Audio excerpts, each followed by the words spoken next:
Vamos a dar paso al siguiente bloque, a la igualdad retributiva. Rompiendo esquemas. Así hemos titulado un bloque que nos va a llevar también a ponentes de renombre y profesionalidad que hay detrás de este tema. La brecha de género salarial está entre un 16-17% y se mantiene, depende del sector. Hay sectores que esta brecha está más pronunciada.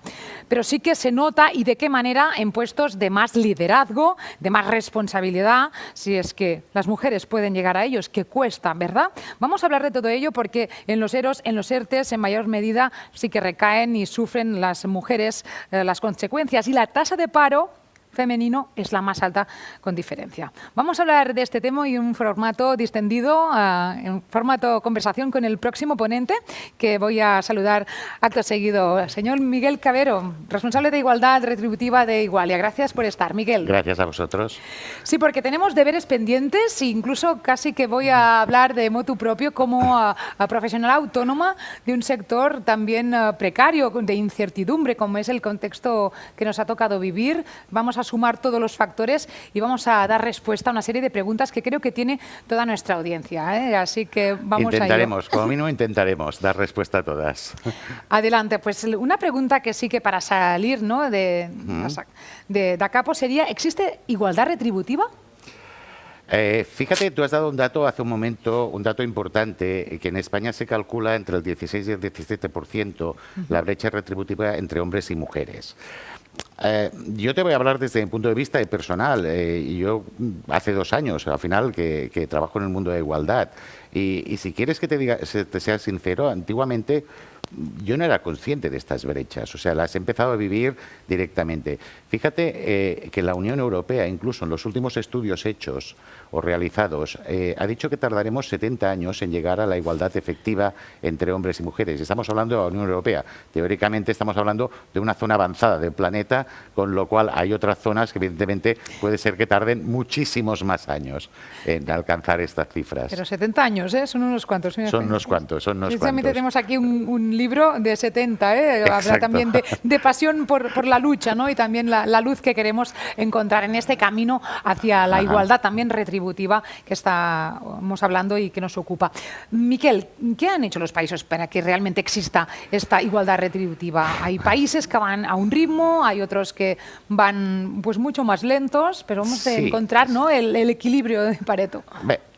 Al final, piensa que esto, aunque sea un tema que actualmente está en boga y que todo el mundo habla de él, es un tema que viene de hace muchísimos años.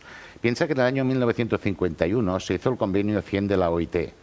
En este convenio, precisamente, iba sobre igualdad salarial, ¿vale? Desde aquel momento ya se puso en brecha el tema de que teníamos que ir camino de esta igualdad. Para que te hagas una idea, España se adhirió al convenio 100 de la OIT en el año 1968, ¿vale? Cuando estaba el gobierno, aquellos gobiernos dentro de la época de Franco, pero que ya eran gobiernos más liberales, etcétera, etcétera, ¿vale? En aquel momento se adhiere a través del ministro de Asuntos Exteriores y tal. A pesar de ello, han pasado los años y hasta, te diría, hasta hace 1 año y medio, realmente no han empezado a legislar sobre el tema, ¿vale? O no han empezado a ampliar esta legislación y a darle más seriedad al tema, en ese sentido. Entonces, vamos tarde, en muchos casos. Vamos tarde, vamos tarde. Hemos de coger esa carrerilla, entonces, ¿no?, ese sprint, que esperemos que pueda haber un final próximo. ¿Cuál es la situación actualmente en España? Pero, ¿qué nos dice la ley? Concretamente, el Real Decreto que hemos estado hablando desde ayer a las 9 que empezamos este congreso. Miquel, ha sido un no parar de manera exhaustiva, ¿no?, e intensiva, pues explicar estos reales decretos. La parte legislativa, toda la parte legislativa. Fíjate que aquí hay 2 puntos de inflexión importantes, ¿vale?, a nivel del Estado español. Uno es el Real Decreto 6/19. En ese Real Decreto se modifica el artículo 28 del Estatuto de los Trabajadores y a partir de allí, ¿vale?, de este artículo 28 es de donde nace todo lo que llamamos el registro y la auditoría retributiva, ¿vale?, que después viene a consolidarse con el Real Decreto 902/2015. 2020, ¿vale? Fíjate que este artículo 28, Estatuto de los Trabajadores, como punto de partida, ya te especifica que todas las empresas, absolutamente todas, ¿vale? Los empresarios están obligados a llevar un registro retributivo, ¿vale? De los empleados, desagregados por sexo, ¿vale? Y también por distintos conceptos de la retribución que cobren. Con lo cual ya es el punto de partida a partir del cual se despliega posteriormente, y así hace mención, ¿vale? El Real Decreto 902 del 14 de octubre y que tanto preocupa hoy en día a todas las organizaciones y empresas, decir, ¿qué tengo que hacer? ¿Qué tengo que hacer? ¿Vale? Pues, el modus operandi, queremos, ¿no? Punto sobre punto. Exacto. Fíjate, en este Real Decreto básicamente nos hablan de dos conceptos. Por un lado, el concepto de lo que es el registro retributivo. Registro retributivo, ¿quién tiene que hacerlo?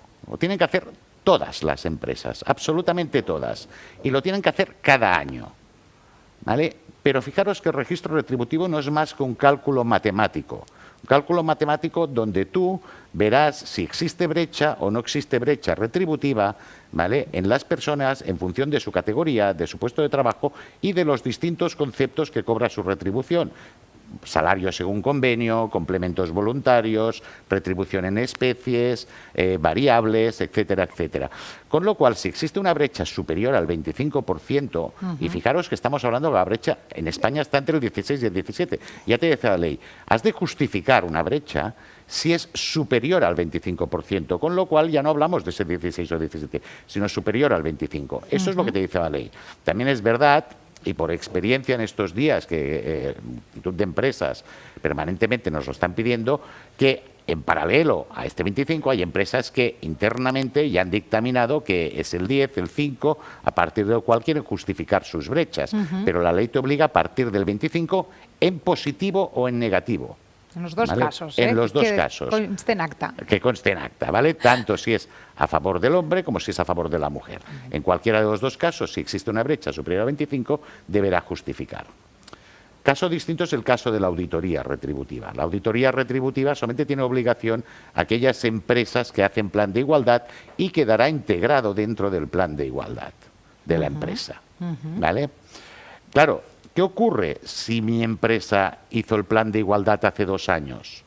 Pues hombre, ahora tendré que hacer la auditoría retributiva y en todo caso de que surjan como consecuencia de esta auditoría retributiva alguna brecha, tendré que implementar acciones o medidas positivas que complementen el plan de igualdad que ya teníamos realizado. Que es todo lo que estudiamos a la perfección el día de ayer, ¿no? Con todas estas normas, ese modus operandi que decíamos en estos planes de igualdad. Entonces, supongo que ha quedado claro esta diferencia que existe entre el registro retributivo y la auditoría retributiva, ¿eh? En todo caso, pues las empresas que sí que llevan consigo ya, han subido al carro del plan de igualdad y bien hecho que hacen, pues ya tienen esta auditoría. Deberán tenerla, vaya. O sea, la ley también te dice que tienen un plazo para poder realizarla, porque, hombre, el registro retributivo, como decía, es un cálculo matemático, es más o menos sencillo de poderlo desarrollar, pero la auditoría es sustancialmente más compleja. Para hacer correctamente una auditoría retributiva, lo primero que tenemos es que tener muy bien definidos las descripciones de puestos de trabajo. Y en estas descripciones de puestos de trabajo, ¿vale?, deberíamos de hacerlas y desarrollarlas de forma y manera que ya contemplaran todos aquellos factores que después tomaremos como punto de referencia para hacer la valoración del puesto de trabajo, ¿vale? Estos factores básicamente se engloban en 4 grandes bloques, ¿vale? El primer bloque hablamos siempre de factores de carácter educativo y aptitudinales.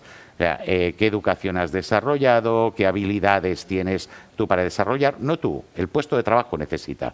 Imagínate, te pongo un ejemplo, ¿vale? Y digo, voy a valorar el puesto de trabajo de presentadora, como es el tuyo. Nos ha tocado. Y entonces diría, bueno, a ver, es una persona, de entrada, pues le requerimos pues unos estudios de carácter universitario. El que sea. ¿Vale? Comunicación audiovisual, licenciatura. Esto tendría, perfecto. Aquí, presente. Presente, ¿vale? En este caso, pues ahí le daríamos a este factor que estaría dentro de este bloque, le daríamos una ponderación. De decir, pues mira, no requiere estudios, si requiere estudios de tal nivel, de tal otro, hasta grado universitario o incluso máster, etcétera, etcétera. Cada uno tendría un valor, una ponderación, ¿vale? Que al final daría un resultado global total. Pero también diríamos, hombre, necesita también habilidades de comunicación, por lo tanto, automáticamente también valoraríamos el hecho de las habilidades comunicativas. Necesitaríamos pues que esta persona tuviera una perfecta lingüística a nivel de logopeda, etcétera, etcétera, como la tuya. Caray, ¿vale? muchas gracias. En ese sentido, Vamos ¿vale? trabajando en ello. Automáticamente también, porque todo esto son aptitudes, ¿vale? Y esto sería el primer bloque. Este primer bloque, aproximadamente sobre un valor total de un puesto de trabajo, pondera alrededor de un 30%. Hay un segundo bloque que también tiene, pero fíjate que todo esto, te digo, antes lo tendríamos que describir en el puesto de trabajo, ¿vale? Y después valorarlo en función del sistema de valoración. Claro, porque este porcentaje es siempre números clausus o puede haber variabilidad según época dentro de la empresa. No. Dirección, que evidentemente se han de ir adaptando, porque también se irán adaptando la descripción del puesto de trabajo. Claro. ¿Vale? Pero inicialmente la ponderación sobre la totalidad siempre nos moveremos. Piensa que son varios factores dentro de este grupo. Nos moveremos en este porcentaje del 30%. Otro grupo, un segundo grupo, hablaríamos de factores de responsabilidad. Y aquí sería gestión de equipos, dirección de equipos, gestión de presupuestos, trabajar con objetivos. Todos estos serían factores de responsabilidad que irían integrados. Claro, si ponemos aquí el ejemplo de las personas que estamos hoy aquí, ¿vale? Tienes a David, que es el que está coordinando todo el tema. Claro, fíjate, si vamos a valorar, por ejemplo, los puestos de trabajo de David con el tuyo, pues probablemente en la parte de responsabilidad, ¿vale? Saldría mucho más valorado, ¿vale? Porque él gestiona equipos, porque él tiene que gestionar un timing, un presupuesto, etcétera, etcétera. Con lo cual hay una serie de factores que evidentemente cuando los ponderáramos serían más elevados que la persona que está, en este caso, presentando directamente el programa. ¿Vale? Por el rol, ¿no?, directivo que supone esa responsabilidad tanto técnica como humana. Exacto. Estos activos con los que tiene que lidiar. Exacto. Estos más o menos, estos factores que integraríamos dentro de este bloque, hablaríamos que ponderan alrededor del 40%. Y después tenemos dos bloques más, un tercer bloque que son esfuerzos, ¿vale? Esfuerzo ya sea mental, físico, psicológico en un momento determinado, ¿vale? Que la persona debe soportar por el puesto de trabajo, la presión que tiene una persona, el hecho de las cargas que pueda desarrollar una persona. Todo esto también es otro bloque que también ponderaríamos y que alrededor tendría un valor, ¿vale? Los factores que ahí pusiéramos, aproximadamente del 20% sobre el total del valor de un puesto de trabajo. Y el último bloque hablaríamos de las condiciones concretas de trabajo, ¿vale? Condiciones ambientales, una persona que trabaja al aire libre, trabajo nocturno, etcétera, etcétera, serían todo este bloque y ponderaría alrededor de un 10%. El total de esto nos daría a cada puesto de trabajo, no a cada persona, un valor en concreto, ¿vale? ¿Qué te dice la ley? Te dice que dos personas que tengan igual valor el puesto de trabajo, teóricamente y prácticamente deberían tener la misma remuneración. Con lo cual te puedes encontrar que dos personas dentro de una organización que están en sitios totalmente distintos, pero cuando valoras su puesto del mismo valor numérico, ¿vale? Sí. Teóricamente deberían de tener, y prácticamente deberán de tener, con el tiempo, el mismo valor o el mismo retribución, ¿vale? Y esta es un poco la diferencia, de alguna forma, por eso os decía, es más complejo porque al final acabas haciendo un cálculo parecido al registro, pero previamente tienes que hacer todo este trabajo de ver que están correctamente descritos los puestos de trabajo, que ver que están correctamente valorados, que los factores que hemos tomado son los adecuados y por ello tenemos que ver el convenio que nos dice, porque hay convenios que ya establecen factores y tenemos que entender la naturaleza de la empresa para establecer correctamente todos estos factores y poderlo valorar. Realmente unos factores que también dan pie a cabe la posibilidad de la subjetividad y según persona, y has dejado caer el aspecto psicológico también o incluso no la persona, cada persona es un mundo, cada empresa también, entonces no lidiar y mezclar los dos conceptos y también debe ser pero fíjate algo que trabajo. No valoramos nunca personas, valoramos puestos de trabajo. Qué pena, qué pena, Miquel, que sentirlo, ¿no? En el sentido, evidentemente, empresarial del término, ¿no? Sí, las personas se valoran en otros aspectos, se valoran pues por competencias, etcétera, etcétera. Pero fíjate, el otro día yo estaba hablando con una clienta y me ponía el ejemplo de dos administrativas y me decía, claro, pues una tiene 3 carreras, habla 4 idiomas y la otra, digo, pero ¿el puesto de trabajo requiere los 4 idiomas? Exacto. No. Claro, entonces yo no le puedo dar un valor superior porque yo valoro este puesto y este puesto requiere que hable inglés, pero no requiere el francés, el alemán, los otros idiomas. Requiere una carrera, pero no requiere 4, no requiere un máster. Con lo cual yo valoro lo que este puesto de trabajo me dice. Y este puesto de trabajo me dice que hay que ser una persona con una licencia, con un grado universitario, ¿vale? Una persona que tenga que hable idioma, que hable el inglés, una persona que sepa o sea conocedora del Office, que sea conocedora de una aplicación informática, el SAP, que conozca tal cosa, ¿vale? Y todos estos son factores que evidentemente al final te darán un valor, ¿vale? Pero en ningún caso he valorado a una persona, he valorado un puesto de trabajo. Exacto, ¿vale? de manera objetiva y siendo estos cánones. Exacto, y siguiendo los elementos que hemos preestablecido inicialmente en base al conjunto de la organización, porque toda organización se va a valorar por los mismos factores. Exacto. De alguna manera eso también deja, ¿no?, entender que todo el mundo puede acceder a este lugar de trabajo. Aquí abogamos por esta igualdad de oportunidades. Entonces está bien, ¿no?, que lo veamos desde este prisma más objetivo y en un momento, ¿no?, en el que también se pone en tela de juicio y debate el poder de las titulitis, entre comillas, ¿no? Entre comillas. Tantos títulos, cuando luego el mercado laboral tampoco puede atender a esas personas que han, ¿no?, invertido tanto tiempo y dinero en su formación. Claro, cuando tú luego dabas un dato de que España es el país líder en el sentido en paro de mujeres, pero no solamente es el país líder en paro de mujeres, o sea, es el país líder dentro de Europa también en paro juvenil. Piensa que España está en el 40% del paro juvenil, de personas recién licenciadas. Sí, abismal. ¿Vale? Y creo que el siguiente que nos sigue me parece que es Italia, con un 26%. O sea, con lo cual, y fíjate que Alemania estaba en un 6,5%.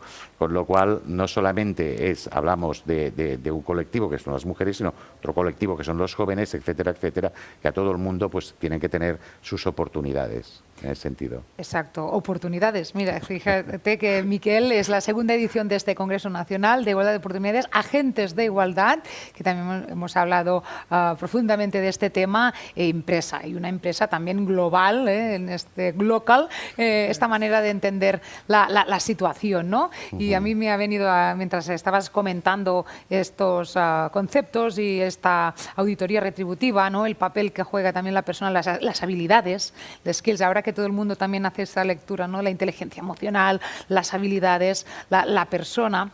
Y también la actitud que pone la persona, ¿no?, ante una situación de trabajo, porque siempre, en palabras de Víctor Coopers, un grande también, la actitud multiplica y hemos de, ¿no?, intentar llevarla hacia estos objetivos. Y al final lo que hemos de entender es que una organización, una empresa, cualquier empresa en el mundo, no es más que un conjunto de personas que están desarrollando algo bajo un objetivo común. Exacto.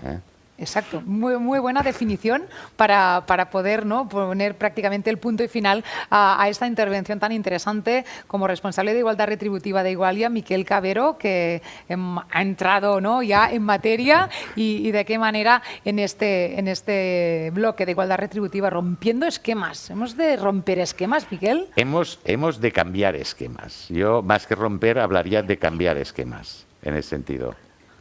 Sí. Hemos de cambiar esquemas. Transformarlos, ¿no? Que hablamos de transformación. O sea, piensa que al final todo el sistema de valoración de puestos de trabajo es un sistema que las multinacionales hace años que están implementando, que están llevando a cabo y que de alguna manera lo que hace siempre, al final cualquier cosa o la mayor parte de las cosas que hacemos en el mundo de la igualdad, el mayor beneficiario dentro de una empresa es el ámbito de recursos humanos, porque le damos procedimientos para mejorar siempre en el desarrollo organizacional. En ese sentido, con lo cual ahí es uno de los focos también que le vamos a dar herramientas a la parte de recursos humanos precisamente para esta mejora a nivel de valoración real de las personas y de los puestos de trabajo que tienen la organización.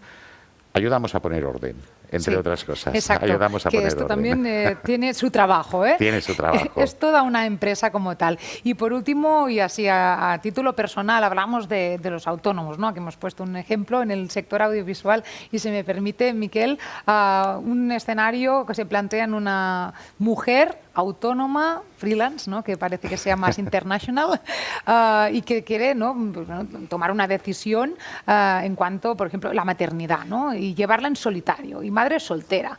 Y cuando más, ¿no? Más, iba a decir, ¿no? Esculls, más obstáculos que encontramos en el camino para llevar, ¿no? todos esos sueños a cabo.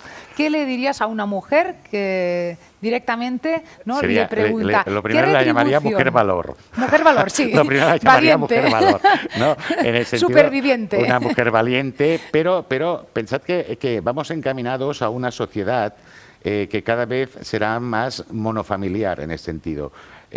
Fíjate, quizás uno de los elementos, y esto lo comento aquí, pero es una realidad.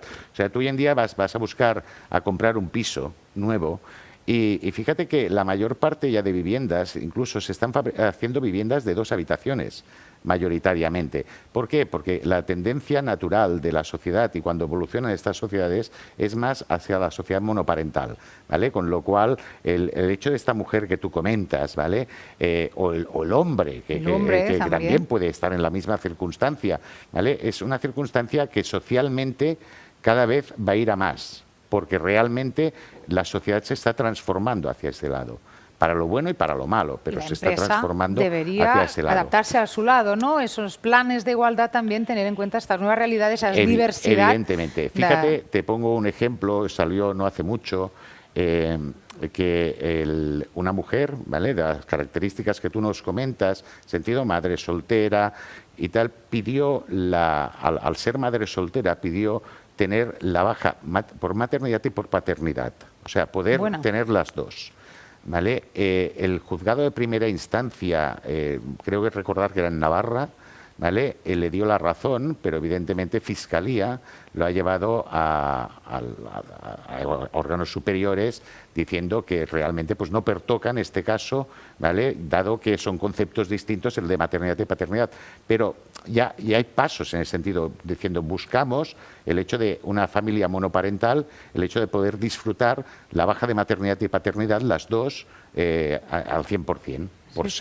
Porque dice, claro, un niño que tenga, en este caso, 2 personas a su cargo o tenga 2 personas y el mismo bolsillo, automáticamente también, pues tendrá derecho a estar más tiempo, ¿vale? En cuidado inicialmente con una persona que decida ser ella sola padre y madre a la vez, ¿vale? Sí. En ese sentido, y por lo tanto, fíjate que ya han habido demandas en ese sentido y se está vía tribunales y llegaremos seguramente a un día que habrá jurisprudencia de si es o no es. A ver si es verdad y pues si escuchan todos estos ruegos también y esas realidades, esas nuevas realidades también rompiendo esquemas, porque los esquemas prácticamente son tan dispares y tan diferentes a los que teníamos hasta ahora.